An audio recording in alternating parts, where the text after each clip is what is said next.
Hello, and welcome to Just Read. I'm your host, Justice Success. Just Read is a place where we like to talk about books, not for academia, but for enjoyment. So, just read. Today, we're going to be talking about poetry. Yes, poetry. Now, with the new year, people are making lots of resolutions. Get fit, eat less cookies, read more books. But, have you ever thought about reading more poetry? I know I have. For years, poetry was elusive to me. It was an assignment in an English class. It was Shakespeare. It was thou, that, and thee. That was poetry to me. That rhymes. Poetry was always something I felt like I had to do for intelligence, never for enjoyment. It wasn't until I picked up this book, How Poetry Moves by Adam Soul, that I really understood the beauty and the story that could be found in poetry. This book is written by a friendly Canadian named Adam Soul. In 2015, he had the opportunity to be a judge for the Griffin Poetry Prize. A lot of the poems found in this book are derived from submissions to that prize. In the introduction, Mr. Soul talks about an issue that he noticed. People's fear of poetry. That same feeling I talked about. Many readers, he said, many people who read novels and fiction and nonfiction like nothing, were just scared of poetry. This book is a nice introduction to poetry, and not only its technical ins and outs like rhyme scheme, but just how it moves, how it can tell a story. This exact thing, this way of writing and speaking about poetry is what has kept me toting this book around for years. As you can see, it is so torn up. It has been in the back of my bag, on my bedside, in multiple shelves, in boxes. It has been everywhere with me. I mean, I've had to tape it up. So, let's get into it. I'm going to look at this book from 5 angles: structure, theme, writing style, symbolism, and the personal impact it had on me. First up is structure.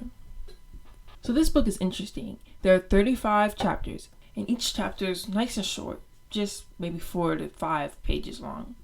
In each chapter, a new piece of poetry is introduced, then analyzed/talked about in a short, informal essay. It's more like commentary on the text than an essay for school. Sometimes, before the poem is a paragraph where the author gives some preliminary thoughts on the poetry, or maybe some background about how he came across it. One thing I liked about this book is that it's not chronological. You don't have to read it in certain orders. And that's the reason why this book is really good for rereading. You can just pick it up, flip through, read whatever you want, and put it back down. Next, we're on to theme. Each poem has a distinct subject matter and therefore theme of its own. But part of the author's work in this book is revealing these hidden themes to you in poetry. Sometimes I can find that when I read poetry, all I think about is like the words or how it goes together. But here he asks us to look at the story. The theme of this book is that you the reader, can read poetry. That poetry is not above you. That it's not something you have to work hard necessarily for. But it's something that has as much weight as a novel would, or as much story as a movie or TV show can give you. It's all there in poetry. Now we talk about my personal favorite, writing style.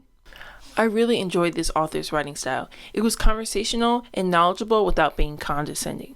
In the introduction, he refers to himself as a park ranger, somebody who's excited and knowledgeable about a subject, but whose whole purpose and hope is that you eventually will be able to go out into the wilderness and see things for yourself.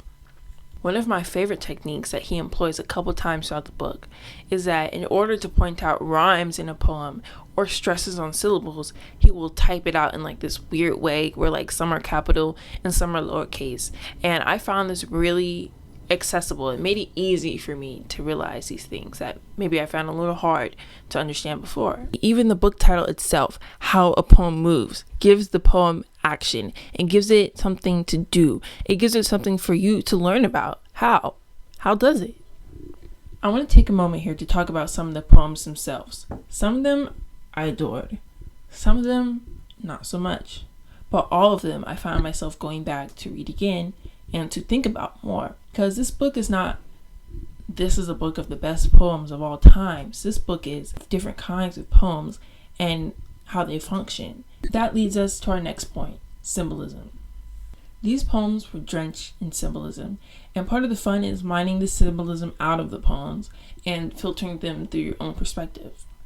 Very few of them were utilitarian and very plainly put, but even in those, there's symbolism underneath.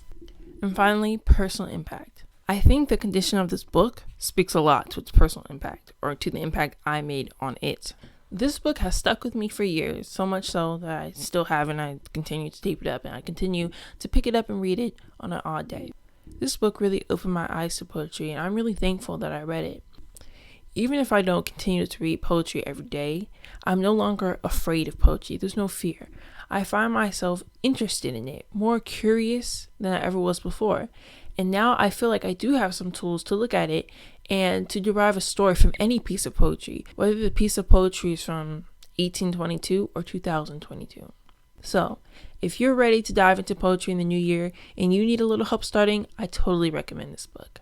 All right, see you later.